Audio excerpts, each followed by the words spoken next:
It's DTS 133. We have a bunch of new really interesting job listings from Vicarious Visions. Crimson Days is not coming back, and it looks like a springtime update is what's next on the docket.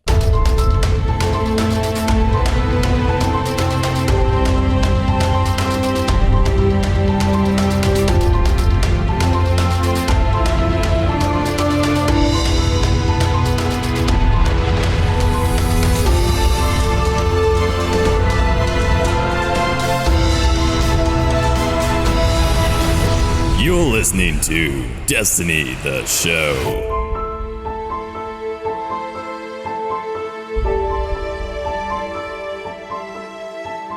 What is good, everybody, and welcome to Destiny the Show, the Destiny News podcast to keep you, the Guardian, ahead of the curve in the world of Destiny. My name is BBK Dragoon, and joining me as always is my awesome co-host, Ditty. What's up, dude? Man, I had a good time with Iron Banner last week, and I got some really nice loot as well. Vooped some shotgun rushers, so that felt really, really nice. And continued with my Raise Lighter quest. So having a good week so far. Looking forward to what the springtime update is going to be about as well. Yeah, so we got the weekly update coming down the pipeline with interesting notes on both the vagueness of the weapon update, which is totally like off in the nether. We don't know when that's happening. It does look like Crimson Days is gone for good, maybe? Well, it's just not happening this year. Deej's wordplay indicates that the next time we will talk about the live team's future event is springtime. So, I don't know. I was discouraged when I read that on Thursday, but now I'm doing a little bit better. What was your Vooper of choice during this Iron Banner? Saladin's Vigil, of course. Of course. One of the best ones in Rise of Iron, and it's really highest impact if you don't have the accelerated coils node on. And it sounds good as well. Do you have rangefinder? Do you have any range perks? Because that thing is stupid with range perks. I don't remember, to be honest. I think it's hot swap instead of rangefinder. Okay, no worries. Well, Destiny for me this week is going to take place tonight. I had a super busy work week, and then my whole weekend schedule got kerfluffled a little bit. But I'm going to dive in there and at least grab some Iron Banner games, see what we can get done before the reset occurs. We record on Sundays, by the way. You guys are listening to this on Tuesday morning. So why don't we just jump into last week's update, learn about Crimson Days not returning, and a couple of other things.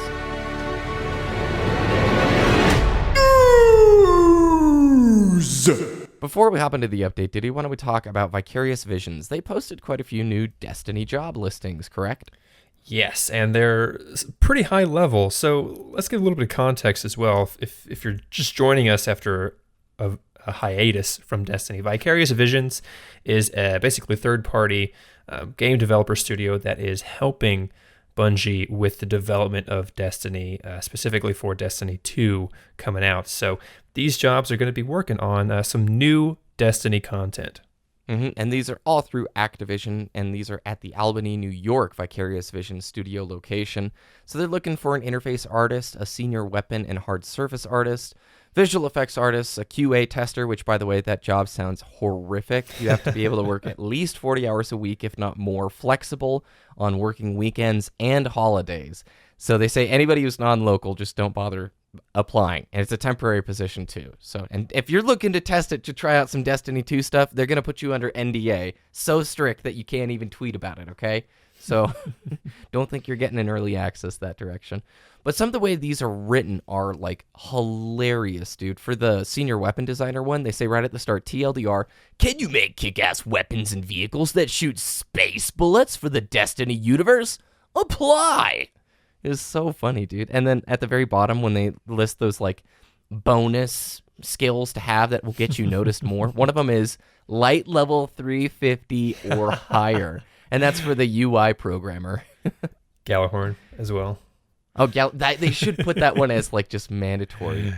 Yeah. I found it kind of peculiar too. They're looking for a senior technical designer for the world as well as a senior PvP designer. And both of those positions requires at least 8 years of experience as a designer, having been through multiple complete game ship cycles, and having worked on at least one shipped AAA game. For the PvP one, create new PvP modes that are highly replayable and competitive, work alongside other designers and artists to create environments that are memorable, analyze, dissect, and iterate on existing maps, and work within established level design metrics and utilize the game systems to create engaging PvP maps. So the senior PvP designer at Vicarious Visions is going to be tasked with actually creating new modes and maps and being involved somewhat in the balance of PvP. So that was kind of peculiar. That one is being outsourced. Is outsourced the right word since it's a different studio, but it's all under the same umbrella? Yeah, some of these senior positions I would expect to be at Bungie Studios and not at some place like Vicarious Visions, but it is very interesting because it's just a high level, man. And let's get some gun game in there. Let's be honest, gun game is fantastic game mode. A couple other game modes that I saw over the week I really want in Destiny, but this guy, that's the guy who would make it happen. Senior designer for PvP. The world designer is tasked with working alongside other blah, blah, blah people to create environments that are fun to look at and run super well. They should be able to develop challenging AI encounters, interesting puzzle scenarios, and unique moments, and use your technical skills for problem solving, scripting unique scenarios. This sounds...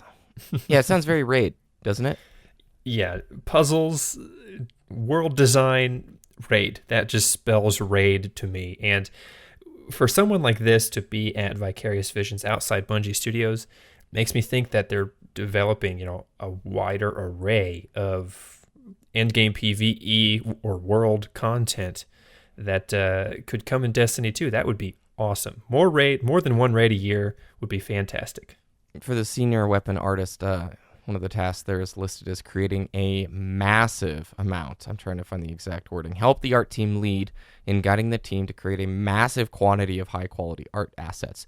So here's what I make of all of these things. I believe that they're probably going to go back to the DLC model that we had in year one, where the player's going to purchase some kind of season pass, and that will get you something like Dark Below, but more robust, hopefully, than a Dark Below or a House of Wolves, like something a lot larger. That's where I think Vicarious Visions is fitting into the scenario. And I also think a lot of the live team's work is going to be pushed towards this studio, right? And perhaps these designers are going to be working on events in addition to DLC or expansion type things, because I think Bungie's probably going to be working on the more core release like Destiny 2 and whatever D2's Comet expansion will be. Yeah, the fact that they're posting these jobs now, I'm not expecting any of these positions to be involved in any Destiny 2 launch content. It's going to be stuff that comes out after the fact. Maybe they can think about, this asset's almost done. What do you think for Destiny 2 launch? But I don't think they're going to be creating anything that's going to come out later this year, supposedly. Yeah, I'm not worried about the posting date of this. It's January of this year, right? I think a lot of people, when they see this, go, well, are they behind the ball then? I don't know, maybe Bungie is, but I don't see it that way. This is, to me, a confirmation of Activision following through with supporting the game further. Last year, in their investor earnings call, Eric Hirschberg of Activision, I think he's like the CEO, said, we know the players want more content, and we're going to actively work and support to help deliver and satisfy that need for the player. This, to me, is active steps by them to not only push more resources in Bungie's direction, but to actually, here's another studio that's under our umbrella that's going to help you guys out. So, I don't know. I'm excited about all this. And if you're near Albany, New York, and you're somebody who is interested in game development, definitely take a look. We'll have the link to these job postings on our website, destinytheshow.com. Anything else before the update, Ditty? No, let's just jump in straight to the TWAB. Discouraging TWAB. Or not. It just depends on how you read it. So why don't we open up talking about the Crimson Days being cut and the thing you tweeted out this week. Yeah, so they say, first things first, Crimson Days will not be making a return this year. Disappointing, but okay, let's just go here. Crimson Days was not a fantastic event. It was a really neat game mode for about a week and a half or 2 weeks or so, however long Crimson Days was last year. But it wasn't like an event like the Dawning, you know? It was just a little test for Bungie in the Crucible arena, and it was some fun, but, it not returning this year just means that they didn't invest any time into create it more than it was last year, and they didn't want to just lob it our way. I mean, it would have been nice, I think, and have that new game mode introduced just for like a weekly event. That would have been cool, but for some reason they're not making it come back. I think I know why. It's because they made the decision before the dawning that they weren't doing Crimson Right. Days. That's why they gave away Crimson Days items and shaders and those ghost shells throughout that event, and why they're still dropping for players assets. They don't want to create new rewards like ghosts and shaders and all those art assets that take them valuable time. They decided they're going to be working on whatever the next update is, and that's why we're not seeing it make a return. I'd love to see the game mode come back, of course, like that would be fun for a week, but I think the way that they view it is if they can't find new assets that are worthwhile to put together for Eververse that will help monetize that event, then what's the point, you know? Yeah, exactly. So springtime, how did we land on that word? How did Deej word play us? So the next paragraph, right after they mentioned Crimson Day is not coming back, is, and I'll quote here, "Last week at Bungie, we teased that you haven't heard the last from the live team. Their next content update is taking shape. We're excited to tell you about it, but not so excited that we'll jump the gun. There will come a time when we'll take a seat on our streaming set to talk about how we'll be spending the springtime together.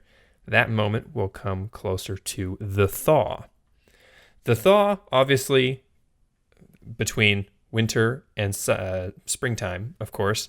And if you Google first day of spring 2017, it's Monday, March 20th.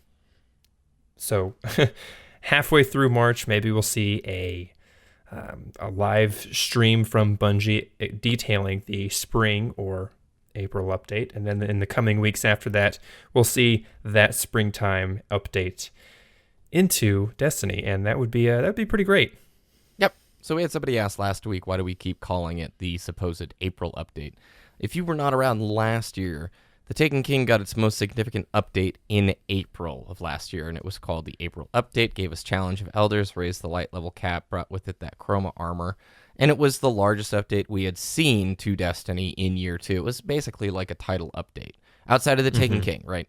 So that's why we've referred to it as the April update and why we thought it's coming back, is we just figure, hey, Destiny 2 is most likely a Q3 or a Q4 launch, so they've got to do something significant between now and then. Rise of Iron can't be the only stopgap, right? Yeah, and April is basically halfway between Rise of Iron and Destiny 2's supposed launch. So it just makes a lot of sense that they would do it around the same time as last year. Mm-hmm. Now, February 9th is a date that's getting thrown around a lot, and it's because that's the next Activision Blizzard earnings call. So if you guys haven't been around, this is when, since Activision Blizzard is in a publicly traded company that you can actually buy stock of, they have an investor call that you can hear updates about what's coming down the pipeline. It's basically the company's chance to talk to the investors and say, hey, we really appreciate you investing with Activision. Here's all the amazing things that we're going to do to help grow that share price. And a lot of Destiny insights and updates have come from these calls, and there's legal stuff. I don't think, long story short, we're probably going to see any big Destiny announcements prior to this earnings call. However, I nerd out on these calls. I freaking love it. It's so crazy, some of the numbers and the amount of money and all that stuff going on. I believe this earnings call coming February 9th will reveal to us the actual quarter Destiny 2's releasing in, and if I had to pick it, I think Q3. I desperately hope it is in August or a September release. Please do not do October, November, because that time slot is so saturated, and I think it's been proven, like, Bungie games, I love that they come out in August, September, because then you don't have to pick between the myriad of 50 other awesome games coming out for the holiday rush. I don't know. Your 2 cents, Ditty? Totally agree. Yeah, I definitely think, if anything we hear about Destiny 2 on the February 9th call, it's going to be the quarter, if anything. Or they'll say, it's still on track for 2017. That's going to be good enough for me. You know, as long as they don't push it back. Then again, of course, a delayed game is, of course, always hopefully going to be better than a rushed game. So, like you said, I really hope we hear the quarter that Destiny is releasing then. And of course, I'm definitely going to agree with you, September, because 1, I get it earlier than I would have, and 2, I don't want it to compete with other games and be overshadowed by anything else. Mm-hmm. Titanfall 2 got the sort of short end of the stick there with Battlefield 1. That's what I was referencing there. The week later.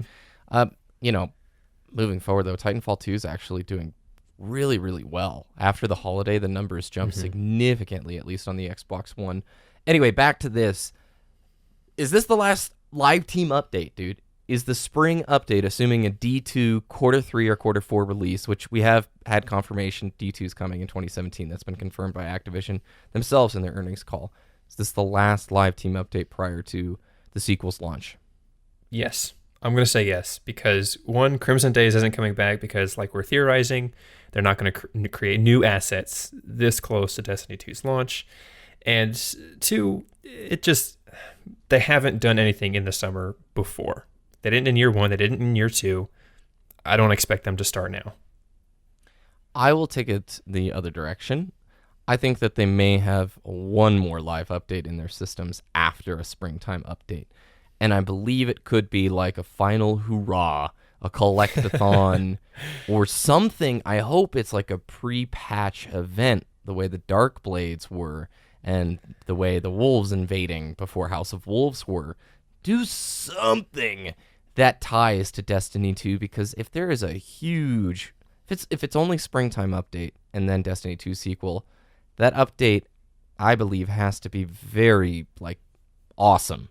You've got to knock the ball out of the park because you want sentiment to be high coming into Destiny 2. You don't want players like Blue and all bummed out about it, I think. Yeah, exactly. You want to ride the hype train as much as possible. If anything, like an ideal situation would be April or spring update comes, and then they announce Destiny 2 in June during E3, and then at E3 they're like, hey, you can play some pre-Destiny 2 content right now. That would be awesome. Ride the hype train straight all the way through the end of the year and to Destiny 2's launch. That's how you would do it. You know what I hope on this February 9th quarterly call? I want to hear them say Destiny 2 is going to be available on PC, PlayStation 4, and Xbox One. We're doing away with exclusivity for items, so players' characters will be able to transfer to any of those devices. They sign in through their Bungie.net account, and it brings the Guardian to the PS4 when they play on PS4, or it brings the Guardian to PC when it's on PC. Because right now, the only thing keeping that from happening, from your character's data just being stored to an account associated with you that you can access on any of the consoles, is the exclusivity stuff. That's all I can think being the reason. Now, I'm not saying crossplay is the thing, because I doubt we're going to reach a world where Xbox One, PlayStation 4, and PC are going to play together. It would be pretty cool if they handled the PvP side of things with grace.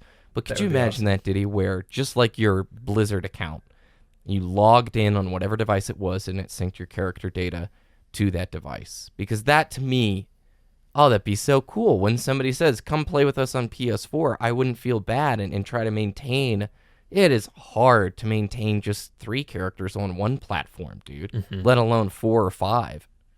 Yeah, yeah, definitely. That would be awesome. That would blow my mind. I'd be like, oh my God, yes, finally. Because then you don't have 3 separate Destiny communities. You have one, Mm-hmm. You have the introduction of the PC community, you have Xbox and PlayStation. That would be awesome. Oh, I hope PC happens so bad, dude. I've been just playing a lot of Overwatch in my downtime. Since I built this PC, it's been fantastic. And coming back to Destiny, it feels a little bit like a picture book. 30 FPS games feel just a little bit like a flip book these days.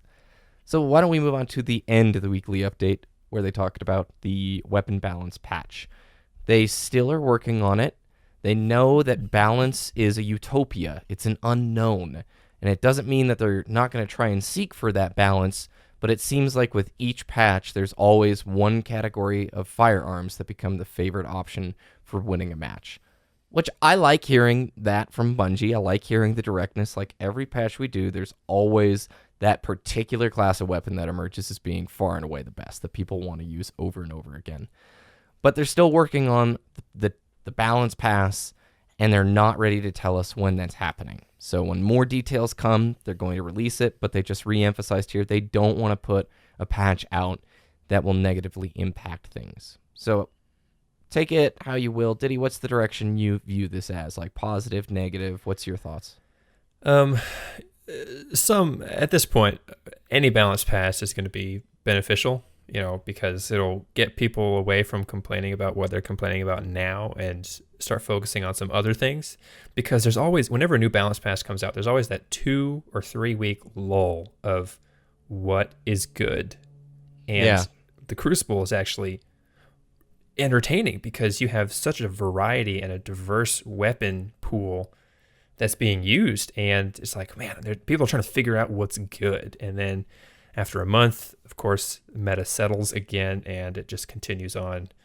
And I'm really looking forward to it because of that 2 to 3 week lull of I have no idea what's good. And I can use whatever I want. I can use high rate of fire hand cannons and I'm dominating. Hopefully. That's my dream. High rate of fire hand cannons being top dogs. Whew, that would be great. What do you classify as high rate of fire? Last word? Free. I know, No, I'm last just word. I'm giving you a hard time. I know. The I would Free Will say 3 class, right? Yeah, the Free Will, the New Monarchy hand cannon currently available. Free Will 3. I really want that to be, to be top dog. You miss your hand cannons and 6s, dude. Although Palindrome is do. rocking it, and Year 3 Thorn is a just blast and rumble, dude. I've been rocking Aegis of the Reef, that pulse rifle. I had Yeah. a really solid roll on it, and I used it all last week in Iron Banner, and it was phenomenal. It's got that weapon chroma, too. There's very few Yep. weapons that glow that good, man. So I am excited about the weapon balance update. I hope whatever it is, it comes soon enough because the only thing really keeping the game afloat right now, at least on Twitch, is PvPers. Like, let's face it, that's the main activity people are doing day in and day out who continue to support and play the game. And I think they're just tired of Metadors and Clever Dragons and just want to see a change. However, I also understand Bungie's side of things where if they don't implement it right, they just recreate more problems.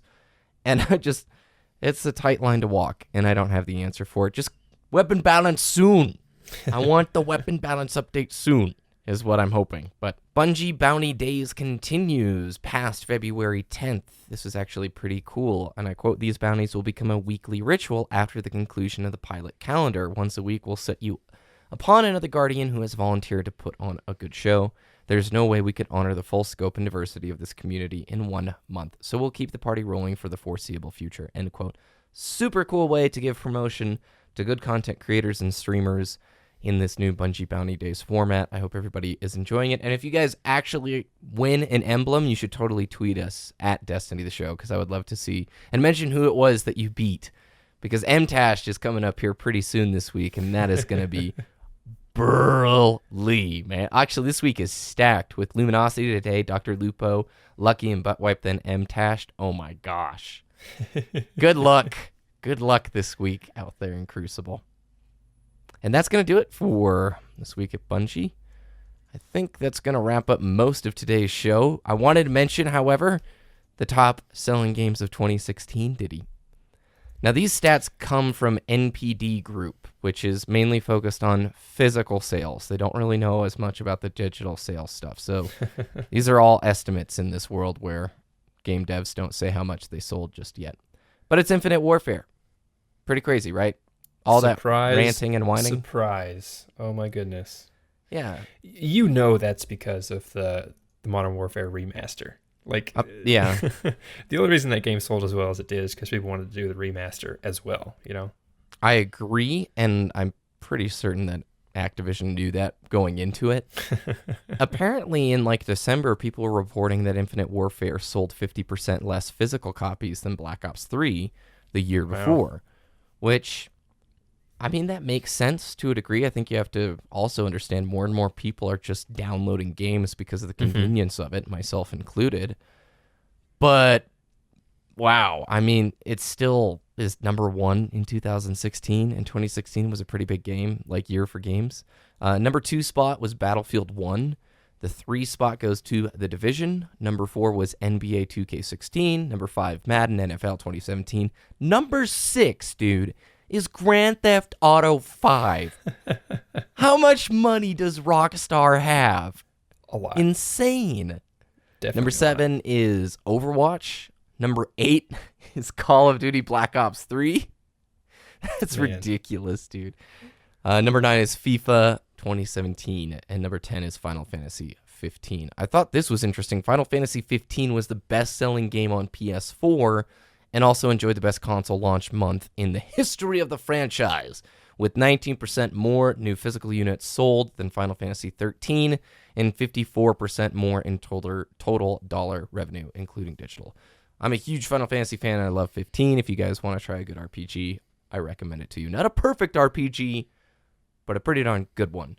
So I just threw that in there mainly because I was looking at Activision stock numbers and I wanted to see what Infinite Warfare did. Everybody poo-pooed that trailer, and a lot of apparently the community is really dissatisfied with Infinite. I've been paying somewhat attention, and this definitely is coming across as like the worst entry in the franchise for a lot of these people. But that Modern Warfare remastered, man, I want that. But I want it when it's sold separately. I don't want to buy into these bundle deals. So, all right, Ditty, where can people find your content? Twitter.com/Ditty, DTS, DITTY, DTS, and YouTube.com/Wooshness, WOOOSHNESS. You can find us online at destinytheshow.com. You can follow us on Twitter at Destiny the Show. You can follow me at BBK Dragoon, both on YouTube and on Twitter. Thank you guys very much for listening. We look forward to seeing you next week.